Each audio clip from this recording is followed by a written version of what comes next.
Ada yang lebih tinggi, minimal belajar itu ikhlas. Ikhlas itu apa sih? Tanpa ada beban, jadi hati itu nggak ngedumel.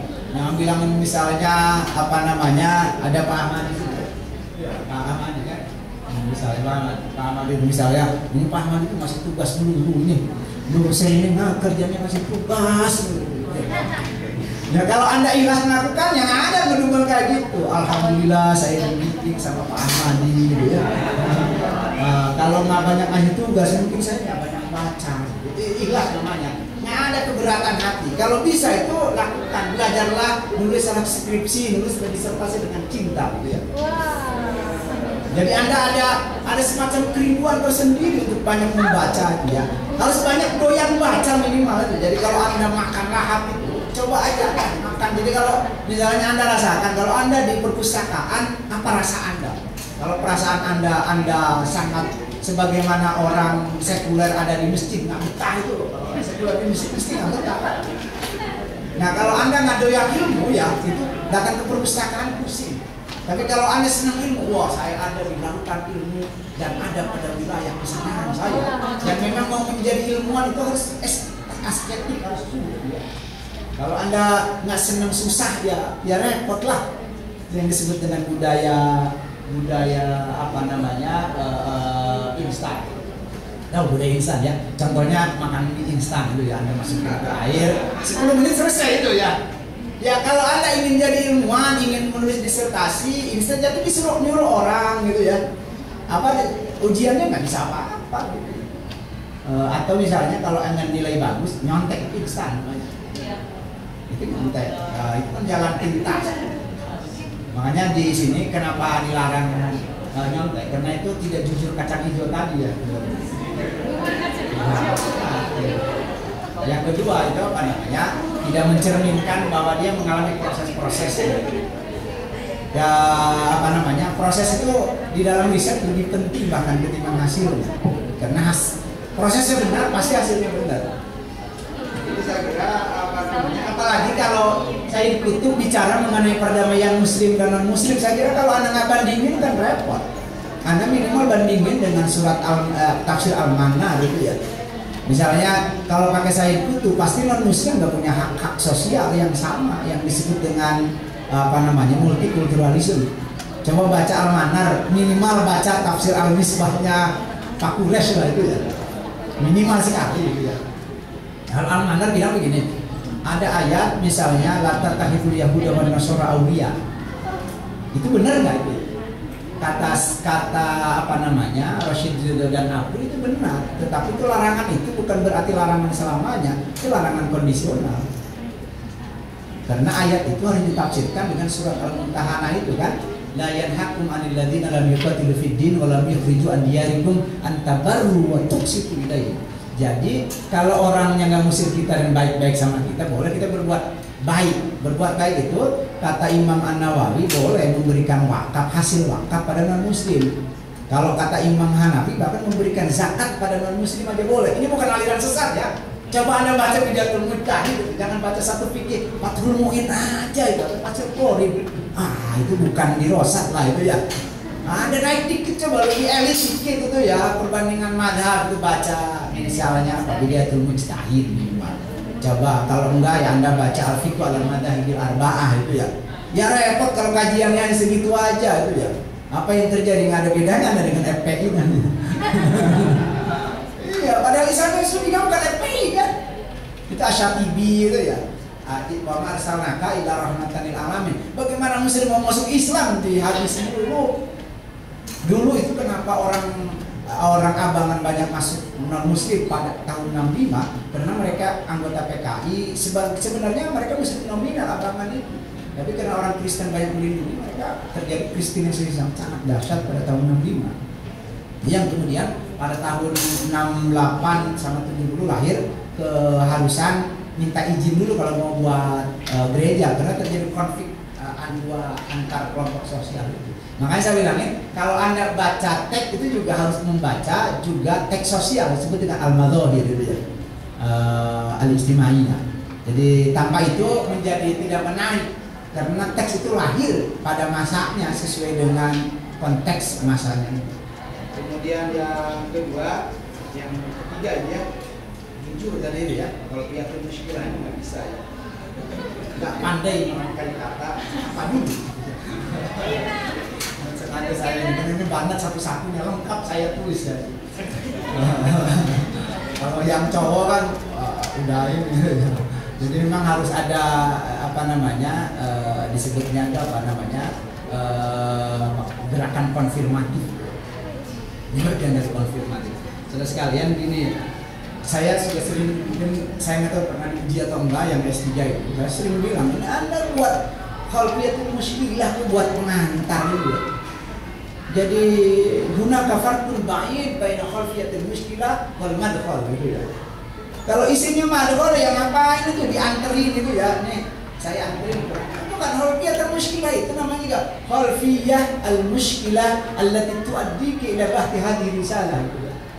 Apa latar belakang masalah. Jadi masalah-masalah itu diungkapkan oleh Anda. Tadi yang disebut itu, saya sering mendefinisikan masalah itu dua. Satu masalah dalam pengertian apa namanya apa itu yang disebutnya itu misteri gitu ya, misalnya misteri ini nih pelet itu sederhana memang, Anda sengaja biar Andanya ingat gitu ya. Misteri itu adalah sesuatu yang tidak diketahui atau hanya diketahui separuhnya saja. Jadi kalau Anda meneliti sesuatu yang masih misteri di kalangan tertentu, itu boleh. Misalnya gini, kalau Anda yang ahli hadis, mengkaji hadis, kajiannya itu misalnya sekarang ini kajian hadis, hemat saya terlalu dominan kajian atas sanad hadis. Sesuatu hadis dianggap sahih kalau sanadnya baik. Iya. Sebagai contoh ya, mungkin Anda agak mengguncang dikit, nggak apa-apa, ini kan kajian dulunya kan. Contohnya gini, apa benar itu ya? Secara matan apakah sahih? Man baddala dinahu faqtuluh. Itu hadis riwayat Bukhari. Menurut saya nggak sahih itu. Sanadnya benar sahih, tapi matannya itu nggak sahih. Apa benar orang murtad dapat dihukum mati? Nah, Anda baca, saya nggak sendirian. Dan di atas saya ada Sufyan Tsuri, ada Ibnu Taimiyah yang menganggap orang murtad itu tidak harus dihukum mati, tapi ada kok dimasuk Islam, termasuk imam ya, apa namanya Hanafi, apalagi kalau perempuan nggak usah dihukum mati lah itu ya, ajak lagi aja, dakwahi aja, karena kegagalan dakwah.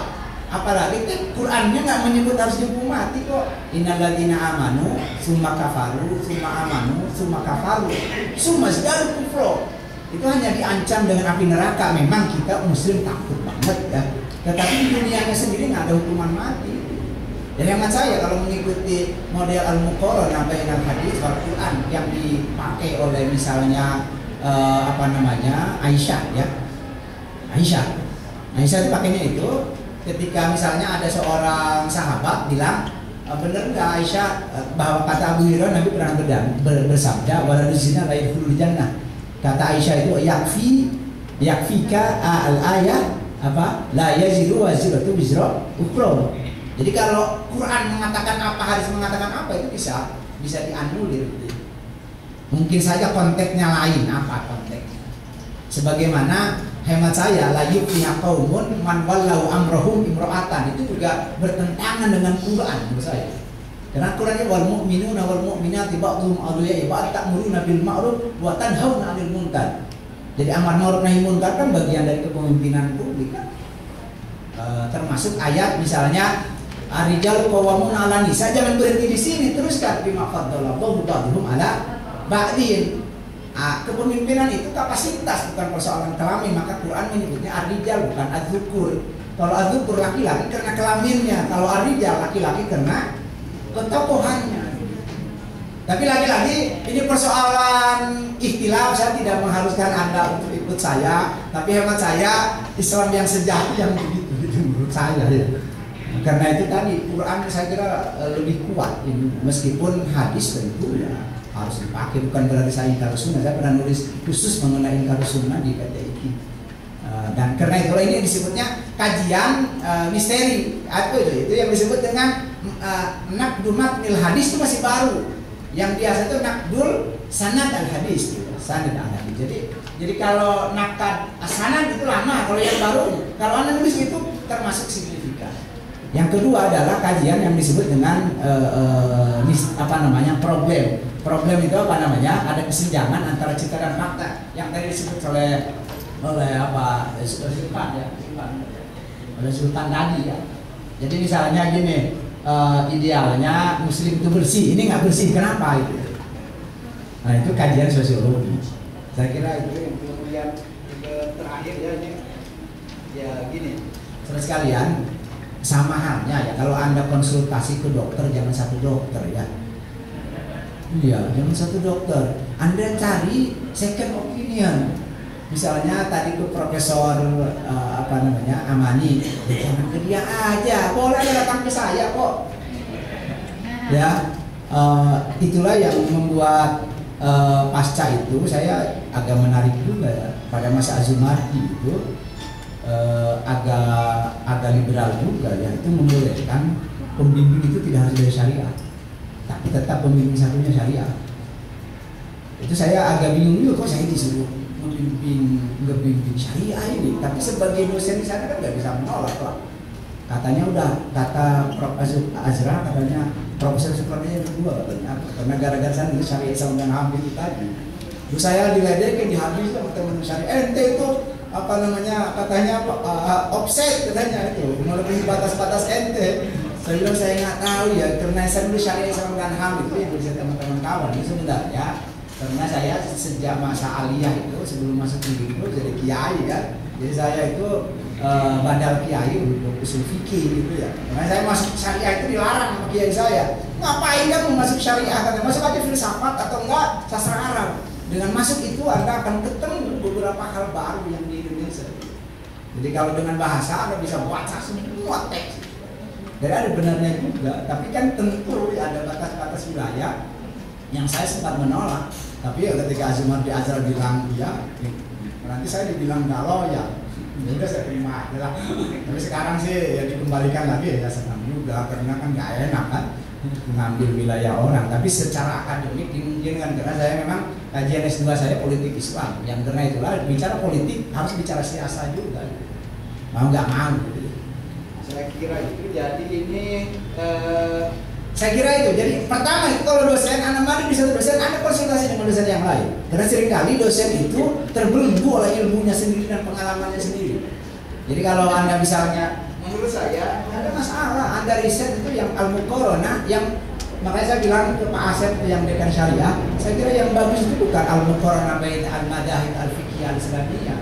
Yang bagus itu adalah al-muqaranah bain al-fiqhi wal qanun, itu yang lebih dahsyat lagi sekarang. Misalnya hukum keluarga Islam, saya kira kenapa muncul KHI? Karena ada undang-undang perkawinan yang sudah dimodernisir pada masa Mufti Ali. Maka kemudian KHI yang lahir pada masa Munawwir Sadari sangat mengikuti Al-Qanun itu ya, yang itu undang-undang sekuler yang lahir pada masa Orde Baru. Jadi Anda boleh misalnya bicara kalau mau ini takdir Al-Qanun, undang-undang perkawinan tahun 745 ya. KHI itu ya, Kompleks Hukum Islam itu boleh. Nah, ada yang saya kira menarik. Yang kedua itu misalnya ilmu astronomi ya, saya kira kalau Anda memang sih gini, jangan Anda memasuki wilayah ilmu yang berat dan Anda harus belajar lagi gitu. Kecuali Anda sudah banyak waktu, karena kita terbatas ruang dan waktu ya.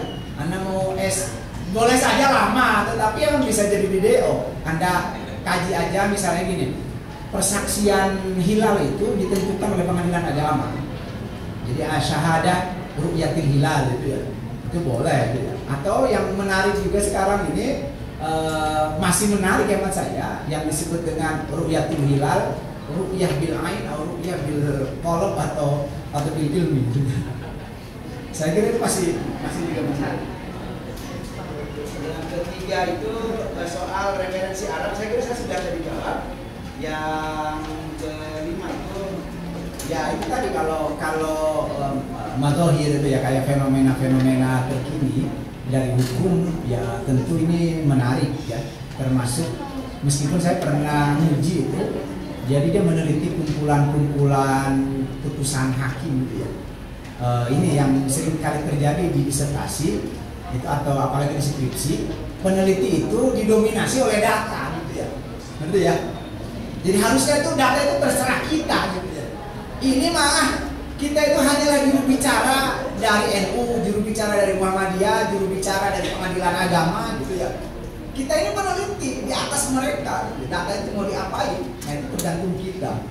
Makanya di sini harus ada perspektif yang saya sebutkan itu sama halnya perspektif atau kerangka teori atau kerangka konseptual itu seperti 1 menit lagi. Seperti apa namanya angel. Jadi kalau misalnya kita jadi peneliti itu kayak fotografer hemat saya. Jadi kalau seorang perempuan itu kalau angelnya yang dipoto pas itu akan lebih cantik dari yang sesungguhnya.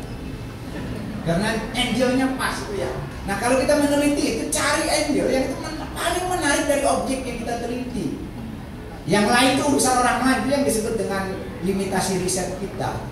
Itu urusan orang lain. Nanti kalau Anda ditanya itu urusan saya, Pak, ini saya nggak mau jawab soal itu. Anda boleh ke penguji bilang begitu. Kalau bisa baca dulu deh Pak, disertasi saya gitu. Kenapa apa saya kira dasar itu suka sebel itu ya. Kalau nggak semua dimarah banget itu. Kalau penguji nggak baca dulu, gitu. Nggak baca dulu. Meskipun memang kalau profesor itu baca ya apa 1 menit itu bisa ketemu. Baca 1 menit disertasi itu apa barang disertasi itu. Apa itu yang punya ini tersendiri itu wilayah apa namanya akal kontemplatif ya. Saya kira begitu, demikian dari saya ya. Assalamualaikum warahmatullahi wabarakatuh. Terima kasih Prof. Supran. Kayaknya pertanyaan dari borong semua nih Prof. Supran. Cuma kita ingin mendengar juga perspektif dari narasumber kedua. Silakan langsung saja Supran. Iya, saya kira sudah habis, nggak ada bagian saya jadi.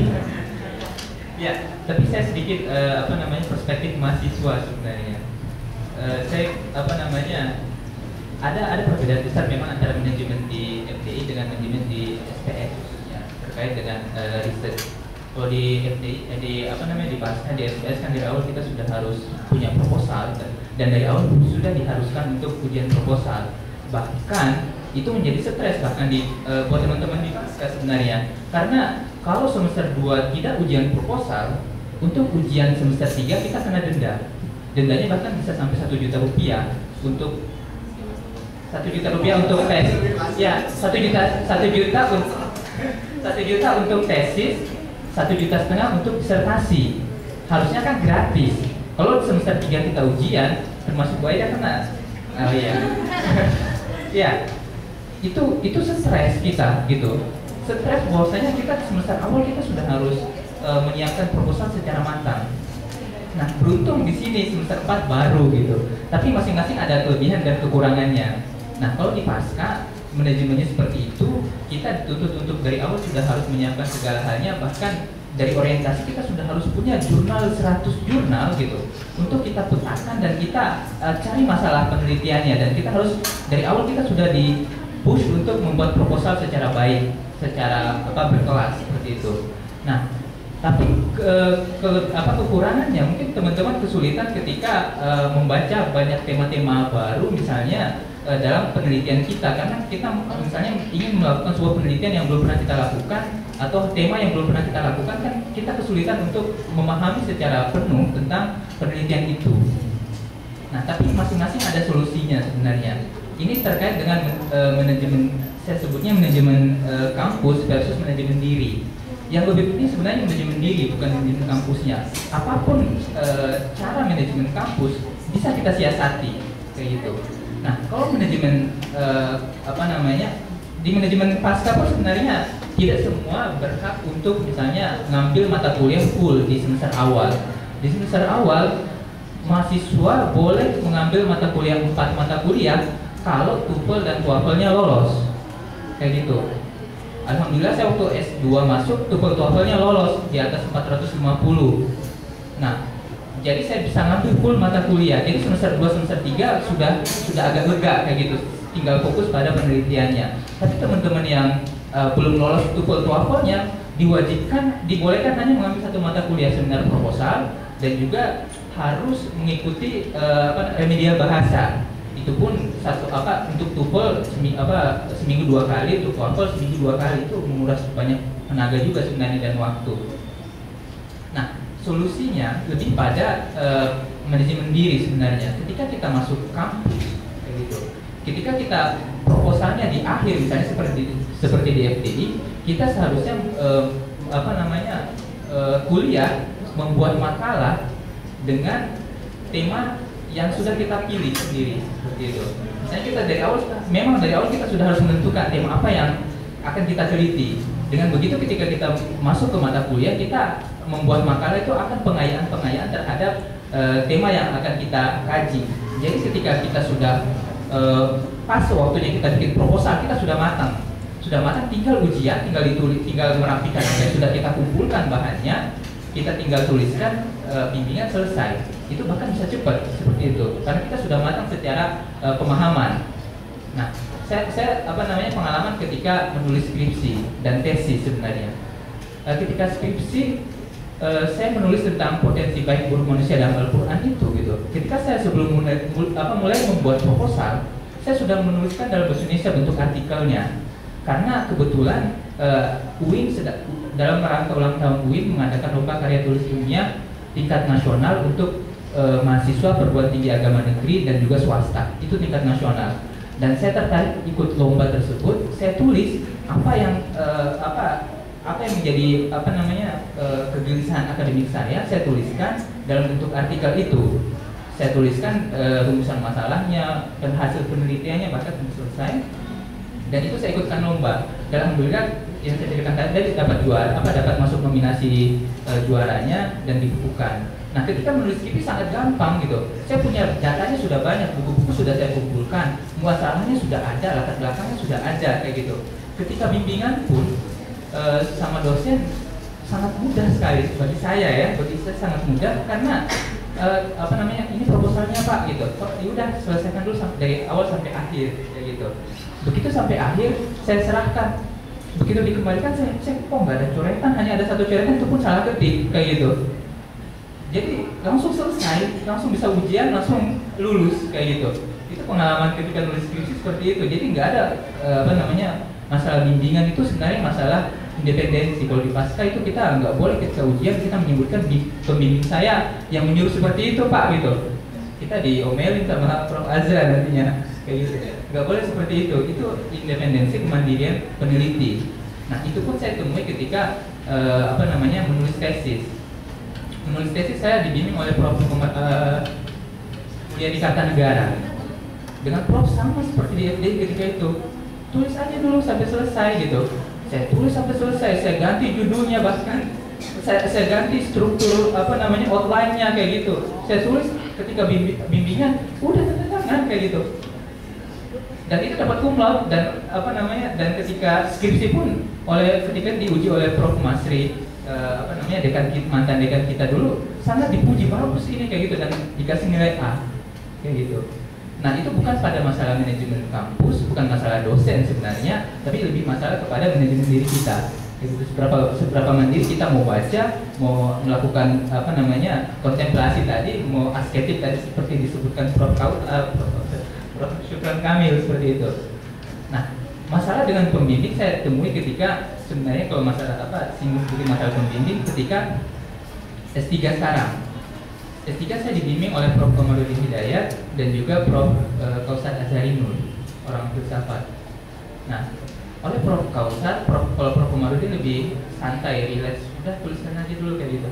Kalau Prof. Kausar memang orangnya agak ketat dalam bimbingan. Nah, dan itu lagi-lagi sangat tergantung dari kita gitu. Saya banyak sekali ketika maju ke beliau, misalnya ada beliau orang filsafat yang sangat konsen terhadap konsep kayak gitu. Ketika saya majukan konsep filsafat perennial misalnya atau sufisme perennial gitu, ini konsep nggak benar ini, begini diceramain panjang lebar. Saya bilang, Prof, saya juga bukan. Ini masalah kemandirian kita ya. Saya bilang, Prof, ini saya bukan hal baru sebenarnya.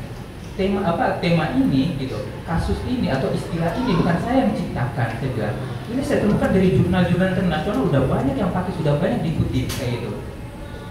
Berikutnya saya datang, saya kirim ke beliau semuanya gitu. Jurnal-jurnal internasional sudah saya punya, saya download, saya kirimkan. Bahkan beliau berterima kasih, saya baru tahu ini kayak gitu.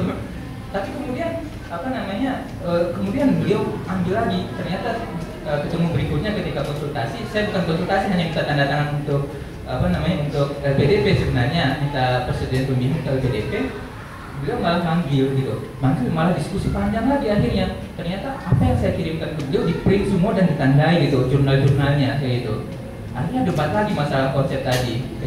Nah, bahkan sampai pada beliau sempat bilang, kalau misalnya gimana kita ganti bimbingannya gitu, gak usah bimbingan sama saya kayak gitu. Nah itu saking ketatnya pembimbing. Tapi lagi-lagi itu bukan berarti jalan buntu sebenarnya. Itu bukan jalan buntu. Yang ini bagaimana kita bisa meyakinkan diri kita tidak berangkat dari ruang kosong. Kita punya banyak hal amunisi juga gitu, amunisi pribadi itu yang perlu kita tingkatkan kayak gitu. Untuk masalah tadi yang tentang bimbingan dengan Prof Amani misalnya, kita menguasai materinya, kita punya basis datanya, kita punya argumennya, ya pasti pembimbing juga akan terima kayak gitu. Walaupun secara khilafiyah mungkin bisa berbeda seperti Prof Sultan Kamil ketika ujian bisa sangat berbeda ketika kita argumen ketika ujian skripsi maupun tesis kita bisa sangat berbeda dengan pembimbing ataupun penguji. Tapi selama kita punya argumen, kita punya dalilnya, kita punya datanya, ya sah-sah saja berbeda pendapat. Ya itu pengalaman saya ketika menulis skripsi dan juga menulis tesis, dan alhamdulillah tesis saya juga kemudian masuk mendapat bantuan dari Kementerian Diktis Kemenak untuk diterbitkan secara nasional, seperti itu. Ya LPDP sebenarnya saya untuk LPDP saya agak kaget ketika masuk ujian itu. Untuk proses awalnya silahkan buka di websitenya ya, lpdp.kemenko.go.id. Di situ semua ada buku petunjuknya, silahkan masuk. Ada 2 jenis LPDP, ada yang untuk riset tesis atau disertasi, dan juga ada yang untuk kuliah. Teman-teman di sini di UIN banyak sekali yang dapat bantuan LPDP, bahkan bisa 5 juta per bulannya mereka dapat bantuannya kalau bawa keluarga. Itu beda lagi kalau riset kayak gitu. Kalau riset bisa sampai 60 juta dalam negeri, kalau luar negeri bisa 100-an juta. Seperti itu luar biasa membantu lah gitu bagi saya pribadi. Nah kemudian ketika ujian gitu, hal yang paling penting sebenarnya esai dan juga proposal sama RAB, rancangan anggaran biayanya. RAB bagaimana kita bisa meyakinkan penguji, biasanya 3 orang kayak gitu ketika ujian. Satu yang menanyakan tentang riset kita, satu biasanya lebih ke psikologinya, satu lagi masalah RAB-nya. Nah, yang saya paling kaget ketika masuk ruang ujian, yang menguji saya adalah dosen FDI, Pak Usman Syihab. Iya, Usman Syihab. Dan ternyata nggak lolos saya, gitu.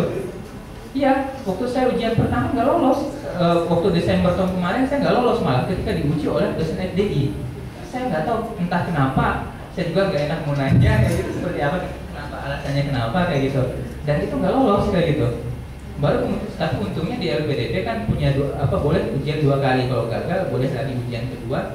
Dan ujian kedua malah nggak ada yang orang UIN, nggak ada orang dari banyak, ada yang dari UI, ada yang dari Sumatera sama Hasanuddin, dan alhamdulillah lolos akhirnya. Saya nggak tahu entah syafaatnya kurang atau memang nggak boleh mendapat syafaat kalau di UIN kayak gitu. Iya, itu pengalaman. Silahkan kalau untuk bidangnya bisa dicari sendiri di websitenya untuk teknisnya. Kemudian tentang tentang referensi, sebenarnya benar kata Prof Dukran tadi bahwasanya sekarang itu sangat dimudahkan referensi itu. Saya terbantu sekali dengan e-book dan juga jurnal-jurnal internasional yang itu semuanya ada di file yang dari Bu Aida itu baik yang berbahasa Arab maupun berbahasa Inggris, jurnal dan juga buku-buku e-book yang bisa di-download banyak sekali. Dan itu nggak ada di perpustakaan seringkali gitu. Mau cari perpustakaan sini nggak ada, perpustakaan sana nggak ada, kayak pasar juga nggak ada. Tapi semuanya ada di bisa di-download kayak gitu. Dan juga sering-seringlah komunikasi dengan dosen, komunikasi dengan senior-senior yang siapa tahu mereka punya. Saya juga banyak terbantu dengan kawan-kawan yang sudah lebih dahulu mengkaji hal yang sama, misalnya banyak meminta referensi dari mereka juga. Ya, saya kira yang bisa saya jawab seperti itu ya. Yang lain sudah dihabiskan oleh Prof. Syukur. Terima kasih. Terima kasih Doma atas pencerahannya. Ini based on case ya, maksudnya dia sharing tentang pengalaman pribadinya gitu ketika menulis skripsi sampai disertasi sampai dapat bantuan hibah penelitian dari LPDP dan sebagainya. Untuk terakhir kita kasih kesempatan kepada Wadet 1 Pak Ahmadi Usman untuk menjawab. Tadi ada pertanyaan yang bersinggungan dengan masalah regulasi ya, pengajuan proposal di S2. Silakan. Assalamualaikum warahmatullahi wabarakatuh. Memang ada masalah ya teman-teman, jarang terlambat untuk mengajukan judul gitu. Tapi seandainya kita membaca buku pedoman itu sebenarnya sudah tertera di situ bahwa mahasiswa diizinkan untuk mengajukan judul setelah lulus 26 SKS itu boleh. Jadi itu kira-kira di awal semester 3 sudah bisa sebenarnya. Karena kalau kita hitung-hitung misalnya ada 48 SKS di semester pertama misalnya kita ngambil 5 mata kuliah. Itu hitungan saya itu sudah 16 SKS semuanya. Di semester 2 kita ngambil misalnya 4 mata kuliah, itu sudah 13, jadi sudah 29 masuk di semester 3. Tapi barangkali ini tidak disosialisasikan, Pak Usman juga nggak pernah ngomong. Saya ketika dipercaya untuk menggantikan Pak Usman itu, saya mulai membaca. Ternyata ada aturan itu. Semester kemarin saya sudah, atau semester ini saya sudah sampaikan ke teman-teman S2 segera mengajukan judul gitu, segera mengajukan proposal. Jadi tidak ada masalah teman-teman yang sudah di semester 3 nanti insya Allah secepatnya. Karena memang teman-teman di S2 ini saja terlena gitu, sangat terlena. Barangkali karena masuk mata perkuliahan semuanya lulus gitu. Semester berikutnya semuanya lulus, itu kan terlena gitu. Dipikir S2 cuma begitu. Tapi sebenarnya kesulitannya itu di dalam menyusun tesis gitu. Jadi seperti itu.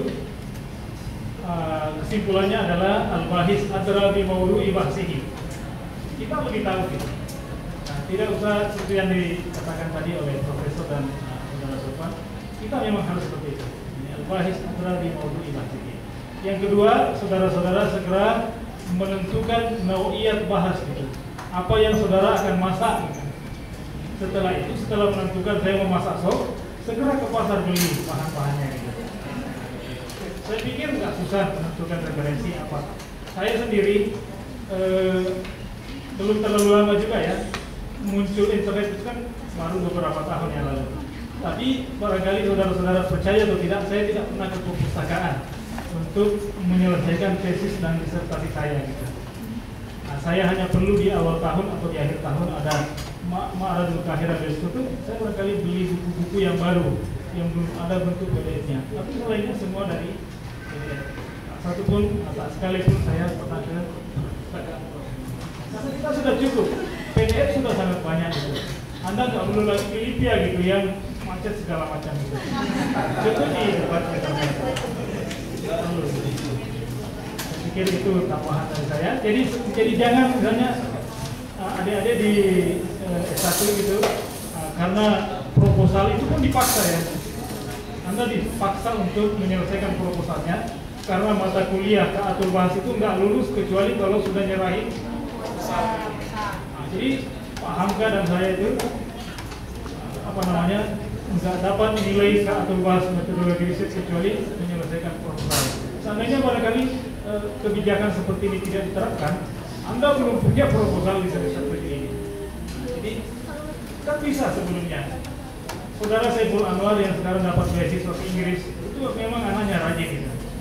Dari semester 5 dia sudah siap judulnya. Dari semester 6 dia sudah mulai menyelesaikan itu. Jadi masih semester 7 hanya untuk mengesahkan judul gitu. Di semester 8 sudah selesai. Tidak ada masalah. Anda perlu lakukan itu. Jadi tentukan secepatnya Anda mau masak apa gitu. Kalau hanya Anda misalnya mau masak surat Al-Baqarah, di semester 3 pun Anda sudah mulai menyusun tentang surah Al-Baqarah gitu. Isi dari surah Al-Baqarah. Jadi masalahnya sekarang saya lihat teman-teman karena mulai misalnya disibukkan di semester 7, mata kuliah di semester 7 itulah yang menjadi atau mendominasi bahan-bahannya itu, judul-judulnya. Saya perhatikan di semester 7. Menentukan judul semester 7, semua dari Dr. Wail misalnya, tema-temanya gitu. Semua sebagiannya dari saya gitu. Padahal banyak tema-tema yang bisa kita eksekusi dari semester 1, 2, dan 3. Nah, seterusnya. Ini tambahan dari saya. Mudah-mudahan ada manfaatnya. Sekian, assalamualaikum. Lagi bos yang paling mulia untuk ketiga narasumber kita pada hari ini. Terima kasih banyak Prof. Sultan Kamil, Zulfa Ahmadi atas sharing ilmunya ya. Insya Allah semoga bermanfaat. Dan satu informasi penting, tadi Zulfa sudah men-share ada namanya academic resources dari SPS UIN.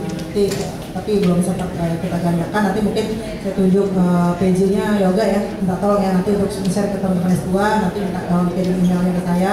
Yang S1-nya minta tolong Nurjanah ya, mungkin dengan si Wahyuni ya, nanti minta tolong bantu sama Haris ya, minta nanti tolong dibantu supaya untuk share ini, karena ini penting untuk melacakan jurnal. Tadi kita dengar kisah dari Pak Ahmadi, ternyata beliau selama nulis doktoralnya itu nggak pernah ke perpus gitu ya, tapi itu bukan berarti harus diikuti gitu kan. Kita di sini perpus muda di lantai 3 ada, perpus utama ada, perpus SPS ada, Iman Jama, Lipia dan segalanya ya, tidak salah gitu ya kita ke sana, jadi tahu bentuk bukunya seperti apa, itu kan ilmu juga ya nggak? Ya berapa jilid apa, kalau saya sih dulu waktu S1 cenderung seperti itu, saya jabanin ke semua perpus-perpus ya, kalau perlu jadi tikus kantor istilahnya, kalau tikus perpus gitu kan, dari pagi sampai tutup perpusnya kita nongkrong di situ. Tapi ada kemudahan di sisi lain bahwa sekarang udah zamannya digital, banyak e-book, banyak jurnal ya, nanti di academic resources ini Zulfan akan men-share kepada kita apa ya, sumber-sumber jurnal-jurnal internasional yang bisa kalian share. Kira-kira nanti kalian tinggal tulis keywordnya, kemudian muncul tema apa yang kalian akan bahas, itu sangat bermanfaat. Nanti kita akan share. Dan satu hal penting adalah sebenarnya untuk skripsi dan tesis ini bukan masalah. Yang masalah tadi sekali lagi adalah di manajemen diri, masalahnya di manajemen diri. Kita mau apa enggak skripsi tesis kita selesai? Kalau kita mau ya kita manage diri kita ya. Tadi sudah kita banyak dengar sharing bagaimana kiat-kiatnya gitu kan, semangatnya ya untuk bisa selesai skripsi dan tesisnya. Dan sesungguhnya skripsi dan tesis yang baik ya, kalau didengarkan, skripsi dan tesis yang baik adalah skripsi tesis yang selesai. Ya, jadi kalian jangan sok idealis gitu. Saya mau bahas topik yang kira-kira boleh kalian bahas gitu kan. Bisa tadi tentang astrologi, dikaitkan dengan ilmu Islam dan sebagainya, sah-sah saja. Tapi tadi Prof. Sultan bilang ya ukur diri gitu loh. Kita mampu nggak? Ntar udah ketuaan, apalagi nanti takutnya terancam DO gitu kan itu jadi masalah lagi gitu kan. Jadi sekali lagi adalah skripsi tesis yang baik adalah skripsi tesis yang selesai. Maka dari itu mari kita segera menyelesaikan skripsi dan tesis kita ya. Semoga pelatihan pada hari ini bisa bermanfaat ya. Prof. Sukron juga sudah menyediakan waktunya untuk bisa sharing ke beliau apapun nanti ya, bisa kita kotak-kotakan ya Prof. Ya Zulfan juga, Bang Madi juga, dan saya juga. Oke, kita tutup acara ini dengan baca alhamdulillah. Alhamdulillah. Syukur. Assalamualaikum warahmatullahi wabarakatuh.